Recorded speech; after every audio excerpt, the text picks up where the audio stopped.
Max Nation, I'm Unger to the Max, coming at you with today's episode of the Sports Room Talk Show. A salute to you. Now, before we get going, if you haven't done so already, make sure you punch that subscribe button like a UFC player, hit the like button with the Judas effect, courtesy of Chris Jericho, and deliver a curb stomp to the notification bell, courtesy of the World Heavyweight Champion, Seth freaking Rollins. So, let's get right down to business.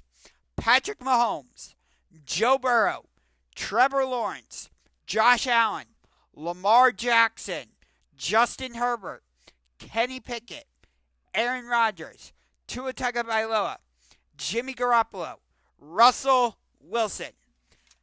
I just named 11 of the quarterbacks in the AFC. Did you notice that there was one missing? He got $230 million fully guaranteed from the Cleveland Browns after they gave up a haul to get him from the Houston Texans. Last season, he was dealing with a bunch of sexual allegations and suspensions and all this and that. And he only came in to play the final 6 games of the season, starting with the game in Houston, which NFL, you can deny it all you want, but you did that on purpose. Yeah, I'm talking about Deshaun Watson. Think about this. I named 11 other quarterbacks in the AFC before I got to Deshaun Watson. Let me name those 11 quarterbacks again, just to really drill the point home.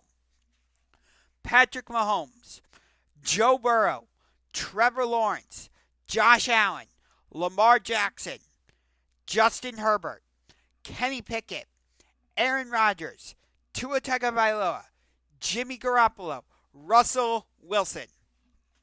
The fact that I can name Tua, Jimmy G, and Russell Wilson all before I get to Deshaun Watson is pathetic. Because I don't know if Russell Wilson can get back to what he was in Seattle. Because he looked absolutely broken last year with the Denver Broncos. Granted, I think part of that was because Nathaniel Hackett was completely over his head as the head coach of the Denver Broncos, and it was horrendous to watch. But will he do better as the offensive coordinator of the New York Jets? I don't know. Jimmy Garoppolo, I don't know if he's really an upgrade over Derek Carr for the Raiders. He's just kind of a slightly above average quarterback in the AFC. I would say that's what he is in the overall NFL too. That's just what it is. And with Tua, he has the ability to be a great quarterback. Maybe he can be an elite quarterback. But here's the problem. Tua can't stay healthy. He can take all these lessons about how to fall safely, and I heard he's practicing like jiu-jitsu or something. But the fact of the matter is, Tua Tagovailoa has not been able to stay healthy. But again, the fact that I was able to name Tua Tagovailoa, Jimmy Garoppolo, Russell Wilson, all before I got to Deshaun Watson is pathetic. Because think about how loaded the AFC is this season. Over in the AFC West, you've got the defending Super Bowl champion Kansas City Chiefs. You've got the Los Angeles Chargers. We'll see if the Denver Broncos can get back to where they were when they had Elway and Peyton Manning, now that they've paired Sean Payton with Russell Wilson. Over in the AFC East, you've got the Buffalo Bills, the Miami Dolphins, even though I don't trust Tua. And you've got the New York Jets.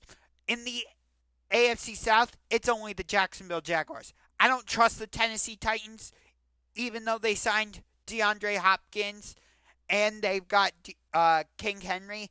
I still don't trust the Titans because Ryan Tannehill is just an average quarterback. He's not even an above average quarterback. I would say Ryan Tannehill is average. And the Colts and Houston Texans are both starting rookie quarterbacks in Anthony Richardson and C.J. Stroud, so they don't even factor into the equation. And going back to the AFC East for a second, yeah, I didn't include the New England Patriots.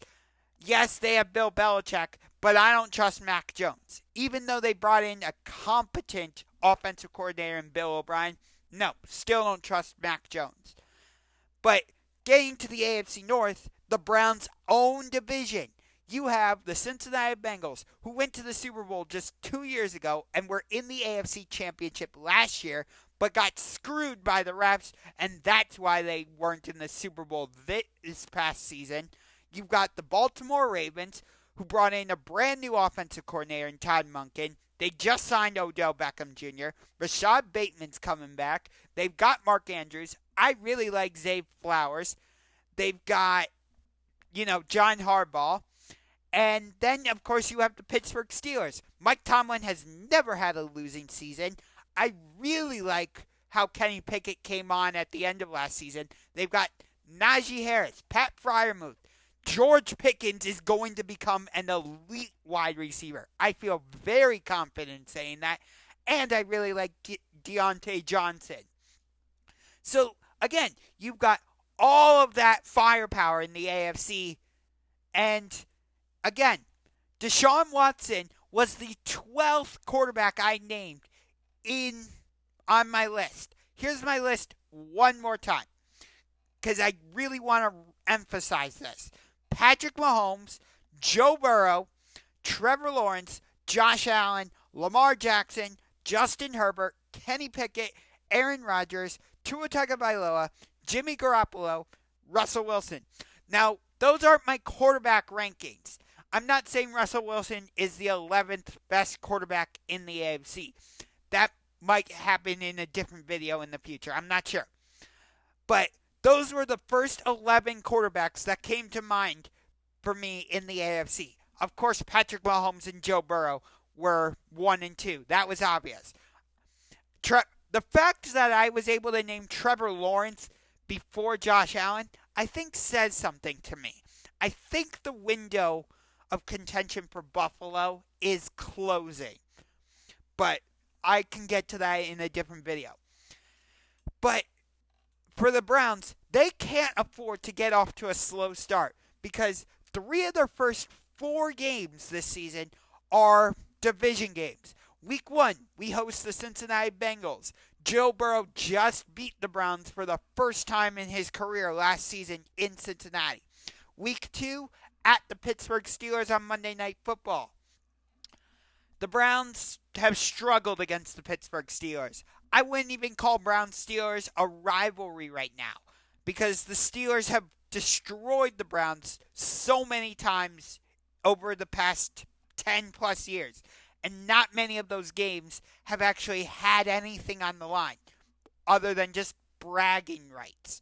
There's been no, if the Browns beat the Steelers, then the Steelers are out of the playoffs. Or if the Steelers beat the Browns, then the Steelers move into first place in the AFC North. There's been no, this game is for the division title. Yeah, I know the Browns and Steelers met in the wild card 2 years ago or whatever it was. But other than that, when was the last time the Browns and Steelers had a meaningful game? When? I don't know. Sure, the Browns beat the Steelers in that Thursday night game, but then you had the Myles Garrett fight. Okay, fine. And then in week 4, the Browns host the Ravens. The Ravens, they always give us trouble because of Lamar Jackson. We had them on the ropes last year in Baltimore, but the Ravens were able to get off the hook. Yes, the Browns beat them when they came to Cleveland last season, but Lamar Jackson wasn't playing, and that's a big part of the reason why. So, think the Browns have okay pieces on offense, I would say. Amari Cooper, David Njoku, Donovan Peoples-Jones, they're all good. I wouldn't say any of them are great or elite. I can't even say Amari Cooper is a number 1 wide receiver. To me, he's not. But he has to be a number 1 wide receiver for the Browns, if that makes sense. And of course, you have Nick Chubb. But when he comes off the field, who's going to be that running back that steps up? Is it going to be Jerome Ford, the running back the Browns drafted out of Cincinnati? Is it going to be Demetric Felton? Or is it going to be somebody else? Because there's no Kareem Hunt, so the Browns don't have that 1-2 punch anymore. So, I don't know. And this is going to be the first full season for Deshaun Watson with Kevin Stefanski. I've heard this, that if Kevin Stefanski does not make it work with Deshaun Watson, then Stefanski is on the hot seat. I don't know if I buy that necessarily, but I can understand where that statement comes from. So, I understand it, but I don't buy it. Two different things. Now, I was talking with my dad earlier. We were in Target, and he said he's hopeful about the Browns. Well, to me, that's the same thing as saying you're optimistic about the Browns. And I'll tell you why. Because if you're hopeful, that means you think the Browns are going to do well, like 12-5, 10-7, 11-6, something like that. It's the same thing as being optimistic that they're going to do well. But here's the problem. Anytime you put any type of high expectations on the Browns, what do? Boo! And completely fall flat. Remember 2019? The Browns go out, they trade for Odell Beckham Jr. They hire Freddie Kitchens as their head coach. They're on like 4 or 5 primetime games. Browns completely missed the playoffs, and I think they had a losing season. They make the playoffs in 2020, push the Kansas City Chiefs to the limit in the AFC divisional round. 2021, Browns have high expectations. Guess what? They completely fell short of those high expectations. That's just the Browns' MO. So, again, the fact that I can't emphasize this enough. The fact that I was able to name 11 other quarterbacks in the AFC before I got to Deshaun Watson is not good, especially considering the final 3. Tua Tagovailoa, Jimmy Garoppolo, Russell Wilson. I don't trust Tua Tagovailoa to stay healthy. Jimmy Garoppolo is average to above average. I would say he's above average, just slightly. And I don't know if Russell Wilson can get back to what he was in Seattle. I really don't. So the fact that I was able to name those 3 before Deshaun Watson, unacceptable. I get it. I really do. Deshaun Watson was dealing with the suspensions and, the allegations. And he didn't come in till late in the season. And his first game was in Houston, which again, NFL, you can deny it all you want, but you did that on purpose by giving him an 11-game suspension.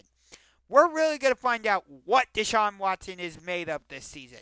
We're going to find out, is he back to the 2020 form, or is this just the new Deshaun Watson? We're going to find out. Because again, your first 3 games of the season, Cincinnati, or 3 of your first 4 games, I should say. Cincinnati, Pittsburgh, Baltimore. There's a game against Tennessee mixed in there. But I could even look at the first 11 games of the season, for that matter, because it's Cincinnati, Pittsburgh, Tennessee, Baltimore, bye week, San Francisco, Indianapolis, Seattle, Arizona, Baltimore, and then Pittsburgh. That's a hard schedule to open the season. And then after Baltimore, it's Denver, LA Rams, Jacksonville, Chicago, Houston, New York Jets, and then Cincinnati. That's not an easy schedule. I would say on a scale of 1 to 10, that's about 1 being the easiest, 10 being the hardest. I would say that's at least a 6.5. Because there's some tough teams in there. Jacksonville, San Francisco, Seattle. Who knows what the Rams are going to be this season. Maybe Matthew Stafford actually gets back to, what he was when the Rams traded for him. Of course, you've got Baltimore, Cincinnati, Pittsburgh. I could keep going on and on. San Francisco. The Browns are lucky they're not playing the Philadelphia Eagles this season. Good God, I think the Eagles would kill the Browns. But, yeah, I want to be optimistic about the Browns, but I'm just not sure. Because anytime I fully go, yes, the Browns are going to do great things this season, as I said, they fall flat. So I don't know what to make of them. I really and truly don't. I'm hoping for just 9-8 this season. If they get to at least 9-8, I'm good. If they get to 10-7, I'll be like, yes, that's a successful season. Not that 9-8 wouldn't be successful, but 9-8 or 10-7 might get you into the playoffs. It would be better if you went 12-5 or 11-6. Because, again, the power of the AFC. You've got Kansas City, LA, maybe Denver, Cincinnati, Baltimore, Pittsburgh, Jacksonville, Buffalo, New York Jets, and Miami. That's a lot. I've heard the term, or the statement, I should say, that maybe all 4 teams from the AFC North could get in. Okay, I could see that. But then what do you do? What happens with Miami, the Jets, LA, Denver? What about them? So that's going to do it for this video. Hope you enjoyed it. If you did, punch that subscribe button like a UFC fighter. Hit the like button with the Judas Effect courtesy of Chris Jericho. And deliberate curb stomp to the notification bell courtesy of the World Heavyweight Champion Seth freaking Rollins. And I will see you next time on another episode of the Sports Room Talk Show.